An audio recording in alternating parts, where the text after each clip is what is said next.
Hello, and welcome to another episode of Scavenger Life. This is episode number 510 at scavengerlife.com, as always. Here we are again. Again and again and again. Plodding along in our lives. Yeah. Day by day. Yesterday we had... Well, first of all, I want to make a clarification. I was incorrect last week. I was talking about a guy that broke a record, and once he did that... What's so funny? It's just funny. You were like, I'm just going to say this thing, and I haven't looked it up, but it was something. I was trying to remember from my memory, which is probably not a good idea sometimes. But anyway, It was Roger Bannister in 1954 that broke the 4-minute mile. 4 minutes. And you had said 5 minutes. And I said the 30s. It was 1954. Well, I did say he was from England, so that part was true. Correct. But Roger Bannister is his name. 4-minute mile. It's amazing. Yeah. Yeah. But it's done all the time now by not people like me, but by not... You don't have to be an Olympic athlete to do it. I mean, people are doing it. Yeah. On regular runners, people who are just runners. I wonder if anyone's done a 3-minute mile. You gotta Google it. Yeah. What's the fastest mile run? Yeah. How fast? At some point, it's all about... It's physics, I guess. Okay. Yesterday, back to yesterday. was a milestone. Yes. In our lives. Okay. Yes. I want to slow this down because I would like to unpack this because I feel like this is a important moment in our lives. Okay. As scavengers. Just as human beings. Yeah. Okay. We had a big staff meeting at our coffee shop yesterday. Yeah. Okay. So number one, we built a coffee shop. That's number first. 2, we now have a staff of 8 employees. Yeah. And we all sat there, and we're going to open soon. I don't know if I'm allowed to say when we're going to open, but very soon. And it was cool. And, number one, I got to say, this is all our 2 partners. They're in charge of, they're the... a restaurant, coffee shop experts. Right. They're the one who hired these people. I had nothing to do with it. Nothing to do with it. They're the ones that ran the meeting. Yep. So, we're not taking credit for that. We built the infrastructure. Right. We have locked down the roasting of coffee and shipping orders and the wholesale. But it was a big deal. And, I think for us... It's a good example of it's a payoff after a lot of work. Right. And sometimes it feels anticlimactic, but I think we need to take a moment to recognize how amazing it doesn't feel anticlimactic. No, it doesn't. Okay, no, good. I don't know who thought that, but it wasn't me. It was funny because when we were at the meeting, Phil's running the meeting, and who is a partner. Who's a partner? Yes, he's the head roaster, and obviously him and Jill run everything. But he was just doing an introduction of who we all are, and he was like, "We've been working together to make this happen for about 2 years," and I kind of was like, "Yeah, it has been 2 years. That is." It's just interesting that you work. There's so many details to get something to happen, and then you're sitting there with employees who are clocking in and preparing to open the shop, and you're like, right, and it's actually going to open. This is a thing. Talking about dress code and behavior, and the 3-bay sink and the dishwasher, how stuff's supposed to run, and it's going to be a real thing. And so it's been 2 years. So we didn't talk about the early stages in this podcast because it was way too early. Yeah, we didn't know what was going to happen. We've probably only been talking about this for 6 months, which probably feels like a long time to people. Yeah. 2 years. So it was 1 year of kind of just ideas and thinking it through. And meeting them. And building a relationship with these 2 people that are now our partners. Yeah. And then starting last February, so a little over a year ago, is when we actually hammer to nail started renovating. And then here we for the roaster building and the cafe, so double duty. Right. And so very soon, maybe even the next time we do this podcast, yes, we will be able to report on doors open and people out in the world sitting there enjoying what we've all created together. It reminds me of when we do an Airbnb, because that's been our experience with renovating for vacation rentals, where you do all this work, so much money, so many details, and then finally you put the Airbnb listing and people start renting and you start actually like making money on all the things you've done and people are enjoying it, and it's like, I can't believe it's done. Like, I can't believe we did it. So to kind of like, and it's the same thing is true with, when we started our eBay store, and anyone hearing this who's, I guess, came to us because we sell on eBay. I mean, it's the same thing. You watch a video online or you hear about it like, hey, you can make a lot of money selling on eBay. And you're like, I'd like to try that. And then you sell some things in your closet and you start buying stuff at Goodwill or something. Right. And then, if you sell a couple things, but there's a big difference between like, hey, I made $100. Right. And I'm making $1,000 a week every week. There's a huge gulf in between there, and what the only thing to really bridge that gap is time, and time and work, right. And it's the same thing. So if we wanted to start making $1,000 a week, we had to put our head down and work, and it takes 6 months, a year. I mean, well, I think consistent work. What keeps us going, and I'm sure other people, is there's a vision of how you want something to be, whether it's eBay, whether it's Airbnb, whatever. Right. This coffee shop, right? I remember there were some hard times, especially when the pandemic happened, and we were like, what is the future? I mean, no one knew what was going on. It was really scary for zombie apocalypse. We had we bought the roaster building February 1st. Right. And then the pandemic hit a month and a half later, and we're just like, it was really scary. And I remember thinking, like, it doesn't matter. Like, I want this to happen. And I'm sure you felt the same way. Right. No matter what it takes, I want this to happen so bad. It doesn't matter. Right. Like, what we have to wait through or save up for or be patient about. And we did. So I think that's the case with a lot of things, where if you care enough, because there's some things where I'm like, oh, I have this idea and I want to do this thing. And then eventually it gets too hard and you're like, it's whatever.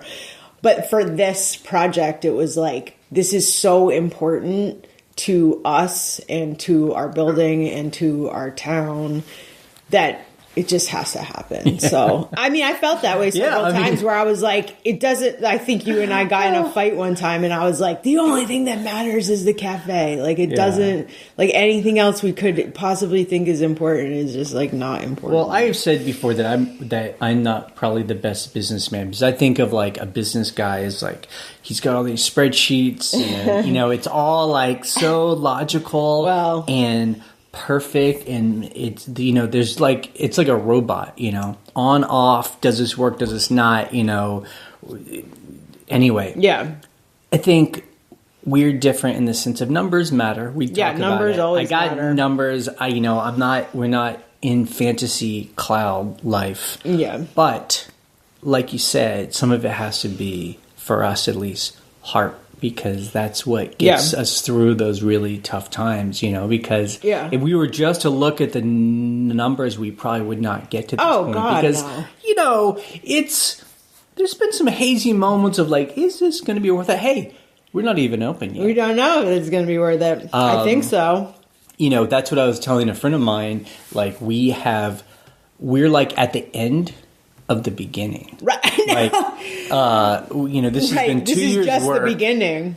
And we haven't even opened the doors. And when we open the doors, then it's like the second beginning starts. And then we'll see if all of this work paid off. Well, it's funny when you say, is it worth it? And like, I've had people ask us that before, like other people who have businesses, or, what's your return on investment and how fast, And I'm like, someone I knew who asked me that, and I just kind of was like, is that why you're doing this? I mean, or is it because you, and not to say like you said in fantasy cloud land where it's like you should just continuously lose money forever and like pursue your passion for no money. No, but I feel like I've known people who were like in quotes spreadsheet business people only, and like it didn't work. Yeah. So you're like, it's got to be a combination. Yeah, I don't know. I mean, again, I just always like, I have to curb my enthusiasm, and I have to always be like, I don't know, maybe it won't work. But,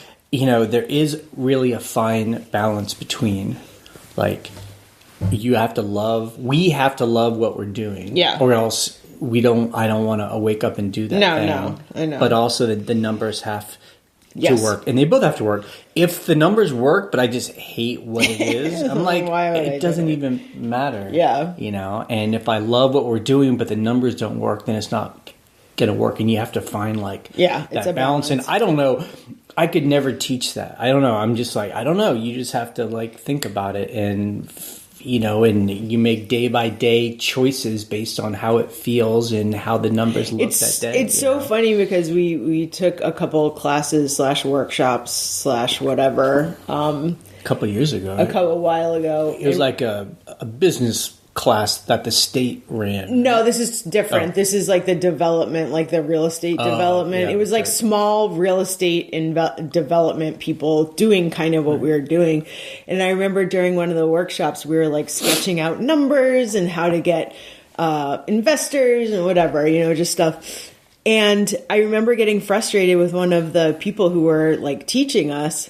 And I was like, that's not how it's worked for us. And he's like, well, don't quit your day job. And I was like, this is my day job. And this is how I make money. Yeah. So it's funny because it's like what worked for him, whatever his style and way of doing, you know, what we're doing was so different. And it worked so different for him that he was like, well, it's not going to work that way. And I'm like, but it does work for me.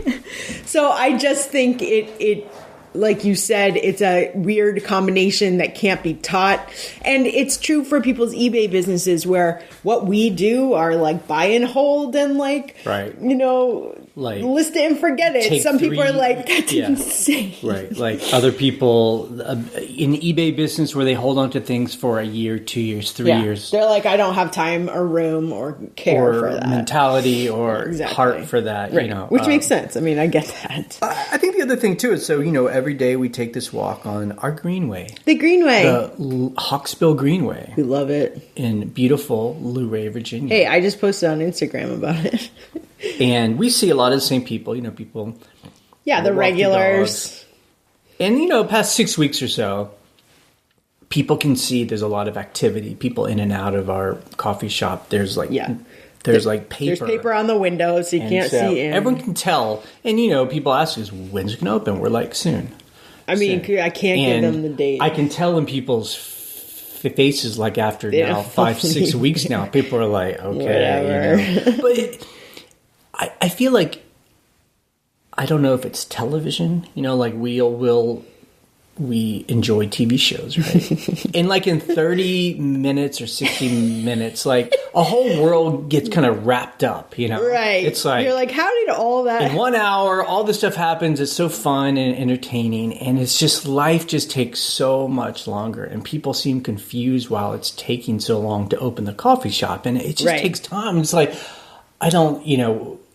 You don't really care about the details, but there's just so much that has to happen, you know? Well, I think also, like, gosh, we've talked about this so many times, but, like, I've seen other people open without that level of preparation, and I've seen people fail really quickly because you're like, oh, you didn't set up, like, a whole system of how things are going to work with your employees and your managers and you. Right. And you see it failing really quickly because all the questions, there's so many questions about systems and health code and, you know, that have to be answered. And if you don't have answers for those in systems, you will fail. Right. But I mean, it's just like with, an eBay business, like we haven't gotten these in a while, but I remember we would get these comments from mainly women. Yeah. And they'd be like, I want to start an eBay business. And they would have a husband who was not happy. Not into it. And like, oh, that's why are you buying all this junk? And, and the husband would not understand that it takes time. Right. It's not going to happen in a week. The wife sells a couple things, 3 things, 4 things, and he's like, this is not going to work. Right. And it's just not having the patience or the understanding that building that eBay business might take a year, of the wife to spend her afternoons putting stuff on and, going shopping. And I will say it's gone both ways. We've had husbands be like, my wife, my garage is filled and my wife is not happy. Right. But I think like with the staff, like full staff meeting we had met everyone before, but we hadn't really had time. I mean, there has been no time for us to like chat with people, and because everyone's from our town. And some people we kind of knew before. So, just getting to know people and know what they're interested in. Like 2 of the young women were like, they're, in high school and they're like, we really love gardening. And I'm like, first of all, that's adorable. Second of all, that's something that Jill and I have talked about extensively of like, let's get fresh herbs. Let's get fresh stuff from our gardens to like make things with. So, that is relationship building, and that is not something that happens like in 5 minutes. Yeah. So, someone had asked us a couple of weeks ago on the forum. We have talked extensively about wanting to own our own time. Not waking up with an alarm clock, which I think is still true. But we are now committing. We've talked about it. Now we roast coffee Mondays and Thursdays. Yeah. Our schedule, we've kind of built our own schedule. It's about 10 a.m. to 4 p.m. or so. How do you feel about that, doing this for the next year? Oh, I feel fine about it because, I mean, I know we're like, those are fixed days that but there's flexibility in that in a way where if a couple days ago, it was last Monday, I had to start roasting early because I was on like a conference talk, like a conference talk. And I was like, I have to be done by noon. So we started roasting at 8 a.m. Right. As long as I have my we do like a spreadsheet of information of like what needs to get roasted, what do we need where, bulk numbers. As long as that's done before, there's flexibility there. Where as long as you and I get the bags ready for the shop and for the orders, it's fine. That's a good point. So you know what I mean? We've built a schedule of stuff that needs to get done, but it's not a schedule where if we don't show up or do something exactly during those hours. Right.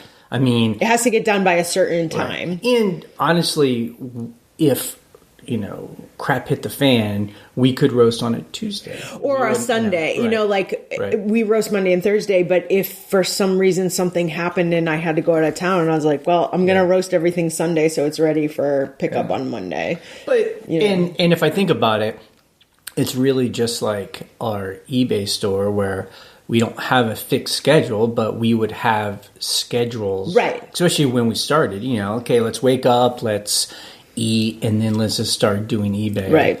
I have it. So it's similar with eBay and with Airbnb. I wake up in the morning and I ship eBay stuff. That's just like part of my day. It's what I like to do. I like to get it out before the carrier comes. But it doesn't have to get done. Right. So in the morning, it could be done the night before. Right. It could be done the night before. I have 3-day handling. I could take a couple days to just wait on certain things. So it has to get done, but there's flexibility. So that's what I love about the coffee business. Like it will get done and we will do it, but there's a level of flexibility there. So that's why I feel okay about it. Right. Not like there is no. And it feels like, and that's why, we enjoy what we're doing, is that we're helping to build something. Yeah. So every these days we go in and do it, we're helping to build and sustain this business. Right, you know, it's exactly. not, it does not feel like a sweatshop. It does not feel like going to an office and working for someone and just not seeing any reward. It's like we're directly doing something for our own business. And exciting when Phil comes in and he's like, oh, we just got a new wholesale order, or that happened a current wholesale customer, they're doubling their order. You know, that's very exciting. Yeah, so you're like, okay, this is working. Like what we're doing is working. Yeah, right.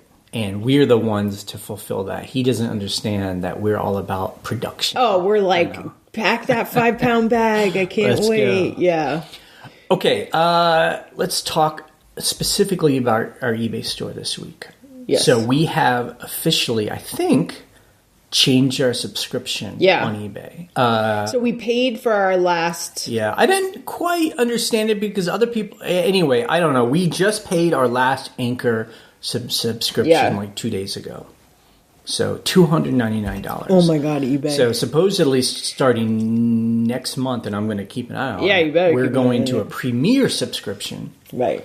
For $59.99. Oh, so much cheaper. So we're going to save like $250 a month for the exact same amount of items in our store. So it's good. I mean, that's a very good change. I also saw in our Seller Hub, under the Payments tab, it's where I live, numbers, right? There was an invoice area, like a box that was invoice. That's gone. Oh. So I'm wondering, I think this is what eBay was talking about before, where there's no longer going to be an invoice. Yeah. I'm assuming eBay is now going to take out all expenses out of our profits before they send it to us. So they'll take out subscription, final value fee. They already do final value fee. They already do shipping. They already do promotion fees. So that's all gone, which I like. So I wonder how they're going to do. It's FedEx and UPS. Right, because FedEx and UPS had always been... so when you buy a label from the post office on eBay, many of you know this, you get charged right away. It's like you pay for the label. It doesn't matter if you use it or not. You've paid for it. If you do UPS or FedEx, you get invoiced for it after. So if I do 10 FedEx labels for the same box, they're like, okay, you'll only pay for the one that got used. So that's how it works, and you get invoiced. So I don't know if it'll go on your, like, once it goes through and scanned and delivered, it'll go on like the next or payment cycle the week after. They just take it out of the... Right. Yeah. I'm not sure. We'll see. I mean, we're going to see. Yeah. I got it. So we used to get an email that was like, your invoice is ready. And I just saw an email that was like, your financial statement is ready. Right. So I'm assuming that's the change, like financial statement versus invoice. Right.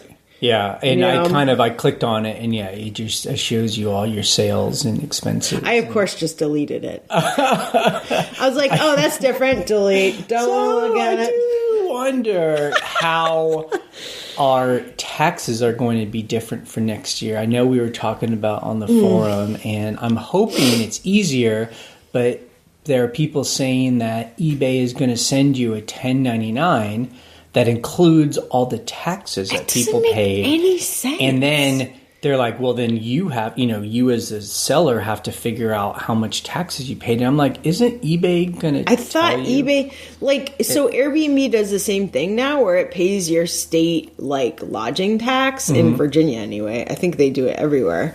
And they don't show that on your 1099. They're just like, it's not included. Yeah, they're just like, this is your net everything we gave you. If you have expenses, you need to deduct them. No one's really giving me a good answer to that. Yeah, eBay. Because I'm like, is eBay going to say that we got paid the taxes even though eBay paid the, It doesn't make any sense. I don't know. I'm sure this year's 1099 was a mess.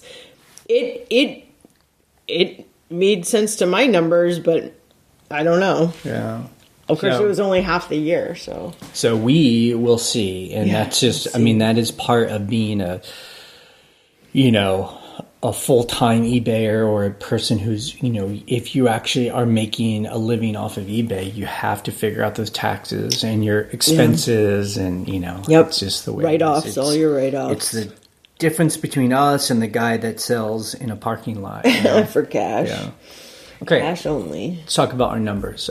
This would be from the 11th through the 17th of April. Let me write that down. Okay. We sold 37 items. Yep. You're like, people are talking on the forum and on Reddit like, I haven't had sales in 3 days. Our gross sales, $1,739. Okay. There were some high dollar items. Our net sales, $1,264. Love it. So, Love it. over 1,000, not bad. But yeah, people were saying, like someone just posted last night on the forum that they're a small seller and they go often a day without selling an item. They haven't sold something in 5 days. That's a little bit nuts. He had been like, is something wrong? What's wrong with eBay? And I don't know. eBay has felt slow. And I wonder if it's just because, COVID fatigue, people are starting to either get the vaccine or they've had it, or people are just feeling tired. It's springtime and they're just getting out in the world and they're not sitting at home buying things on eBay. I never know. I don't know. There's millions of people in this country. Could that be the case for all of them? I have no idea. Yeah, I don't know. I never know. All we know when stuff like this happens is keep listing. That's it. Economic fluctuations. Yeah, keep listing. Now, I've noticed that we've been putting just all kinds of wacky, cool, weird things in our store. I have been listing. Well, okay, so he'll take pictures of stuff, and for some reason on Scheduled... Our helper. Who's he? It's not us. So it's a bunch of random stuff, and then once it gets into Scheduled, it's all... Like, he'll take a picture of a bunch of, like, ceramic plates, but once you schedule it, it's like all over the place. So I just kind of like pick random stuff to list. So it's never like a bunch of ceramics. It's like, here's a weird candlestick and here's also like a magazine from the 1920s. Like, I don't even want Yeah, we have definitely entered, like, we talked about our store over the past 12 years has been, it's kind of go through cycles of stuff. We find stuff that we get interested in, and so we're definitely not about clothes right now. We're just about hard. We're about to be goods. Though. I have so many clothes. Yep. So you went to a couple auctions in the last summer, and bought like 2 huge truckloads of stuff, and we just got through that. And a lot of it was ceramics, ceramics. That sounds ridiculous, but it's like fine china and like collectible stuff. And you know what? I sell this stuff like crazy, so it's fine. Yep. But that's been a majority of stuff I've been listing. Customer issues, we really haven't had any. The one issue I had, so I do want to talk about this. It wasn't my fault or anything, but someone bought something and had it sent to their old address, and it got marked as vacant. So whatever apartment they used to live in, no one's living there. So it got sent back to me. I just was kind of like, huh? So I'm like, what's going to happen? And then actually that day, I think eBay sends a message, this has been delivered. And the buyer was like, oh, eBay had my old address and can you resend this to me? Mm-hmm. Of course, with managed payments, you can't just like send an invoice for like the $10 for shipping. So I was like scanning my brain, like, what do I do? And then I thought of like what we've been talking about lately, where you're like, okay, make a custom listing for this person. So what I did was I was like, okay, I can reship this to you. I can't send you any kind of invoice. eBay like doesn't allow it. So I made a custom listing for him of the item, And it was titled like reship for his username because I'm like nobody's gonna. So it's like so according to eBay, he bought an item, right? But really, he just paid the shipping. So because of fees and stuff, whatever, I made it a little more expensive than what he paid for shipping. It was like $13. But then, isn't eBay going to expect you? Oh, and then I print a new label. So he also said this. Oh, I fixed my address on eBay. So I couldn't like print a new label, whatever. I was like, buy this for the shipping price and I'll be able to make a label for your new address and it'll get delivered. So that's what I did. To me, that's so wacky though. Like that eBay makes you go. The other thing too is I couldn't communicate through eBay messages and be like, can I send you a PayPal invoice for reship? Because they like flag that stuff. You can't do your email address. Right. I can't see his email address anymore. So I'm like, I don't want to get suspended by just like trying to talk to this customer about reshipping. So, and it doesn't help to call eBay because they're like, we don't know what to do. So that was my solution. Yeah, anyway. eBay doesn't do well with edge cases. You know, it's an edge case. They have a system that works for 90% of the stuff, and then there's a 10% stuff where really, and this is just a way it is.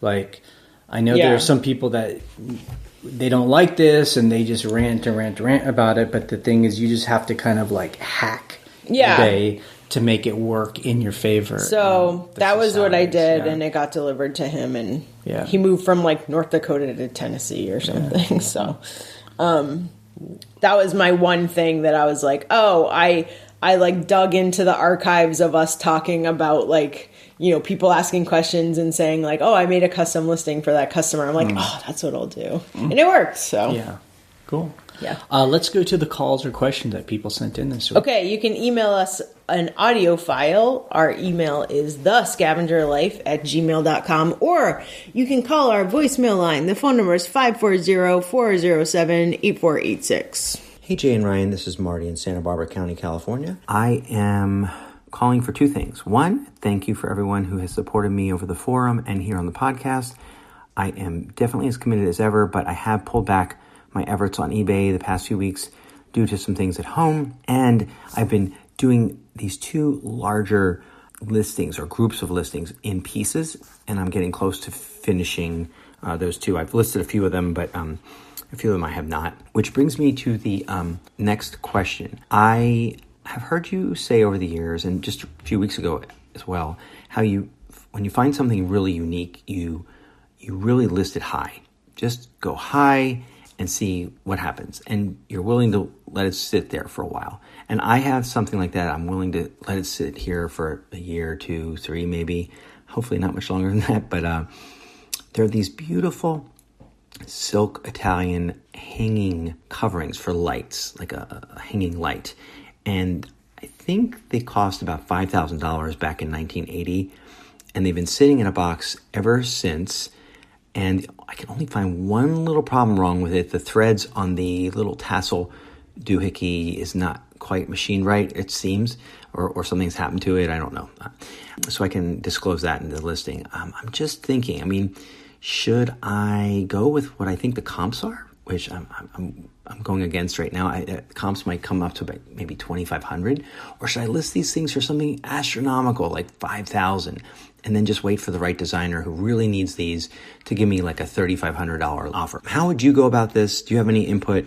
Good luck on the coffee shop, and thank you. So this is a really good question and something we talk about endlessly. And it's good, and I don't think you can talk about it or think about it enough for yourself, because I think the answer is just, it's whatever works for you. And I know for me, the times I think about our eBay business, the times I feel regret is when I realize we sold something too cheap, And I always think of this. We bought our first house that we bought to turn into a rental. Yep. They had this hanging light. It was huge. Yeah. But it was a designer light. Yeah, like a Danish designer. And it was huge. And I think about it now that we were really still, this is 2011. Yeah, we're still relatively new to eBay, and we were new to kind of selling hard goods. And I remember we enlisted it for $800. I think it was $900, yeah. And it sold immediately. Right. And then we had messed up on the shipping cost. Because it was huge. And it was just, and look, it was fun. We still made money. But I think back at it now, what we should have done is done better research. Right. Put it at a much higher price. Right.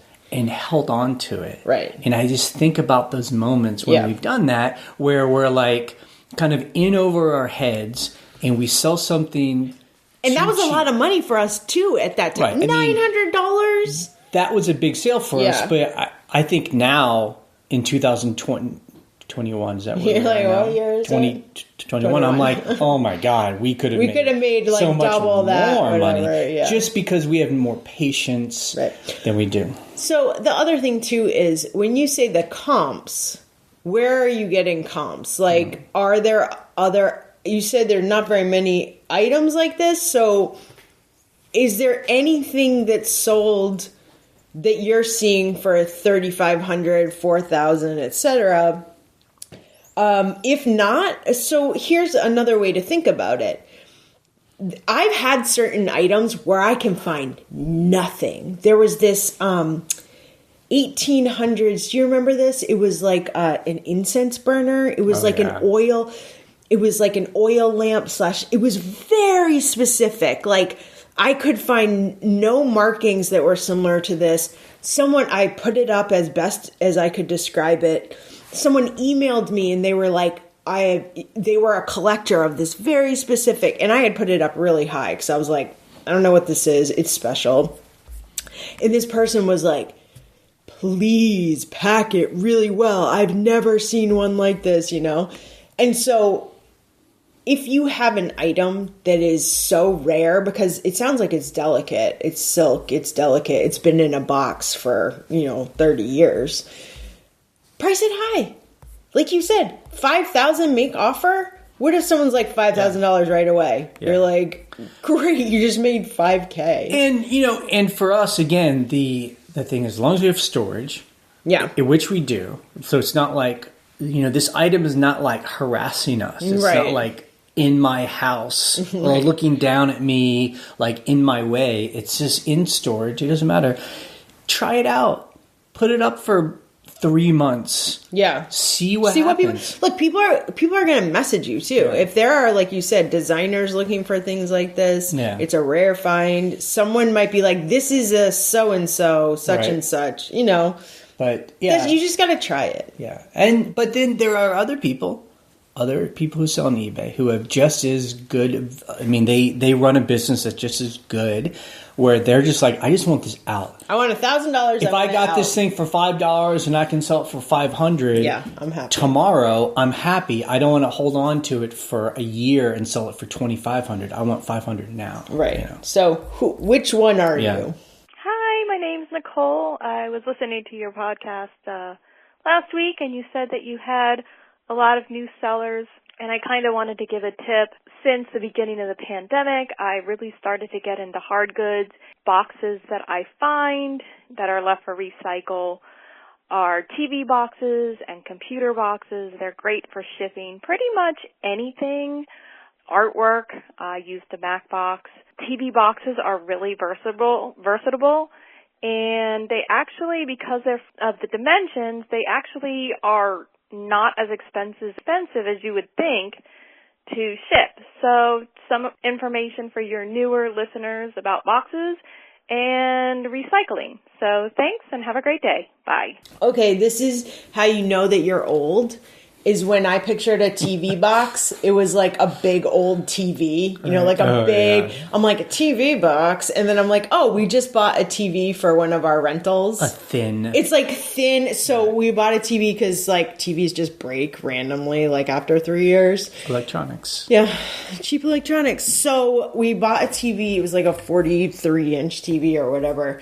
And the box, like she said, for artwork, first of all, it comes with that styrofoam. So you've got a way to package like a big piece of art in there, and it's thin. So it's probably 3 or 4 inches. So that makes the dimensional weight for either UPS, FedEx, or USPS smaller. I hoard those boxes. Jay is like hating me because we've ordered a few mirrors. Like I bought a mirror for our house because I actually like want my house to look nice sometimes. And I bought mirrors for the cafe and whatever. And those boxes as well are like TV boxes where they're thin. They have padding inside, but then they're larger on the other, dimensions. So I've been using those boxes for artwork. And I've been hoarding those boxes, and they take up kind of a lot of room, but they can stack. They're thin, so they stack. But when you need those boxes, you are so happy to have those boxes. I agree. Yeah. Can you tell? I agree. That's a good one. So that's it for calls. Cool. All right. Next time we talk, we can talk more about, I don't know. I'm not going to, I don't know. It could be really exciting. Moving target. Or it could be very boring. But anyway, thank you for being here today, and I hope we could help you. You can order coffee online, broadporchcoffee.com. Yes. We are roasting tomorrow. Yeah. If you want to support us. Yes, order our coffee. We want to trade you money for coffee. Delicious coffee. broadporchcoffee.com. We have some really, really, really good roasts. 10 different kinds of coffees. And if you're like, what coffee do I get? I would suggest Southern Split. It's just it's classic. Just delicious, it's classic. Fresh. If you already know about specialty coffee and you're, adventurous, we have a Burundi. Love Burundi. Cameroon. Ethiopian. Those are two brighter. Yes. Sweeter Those are coffees. lighter. Yeah. Cameroon is a medium roast.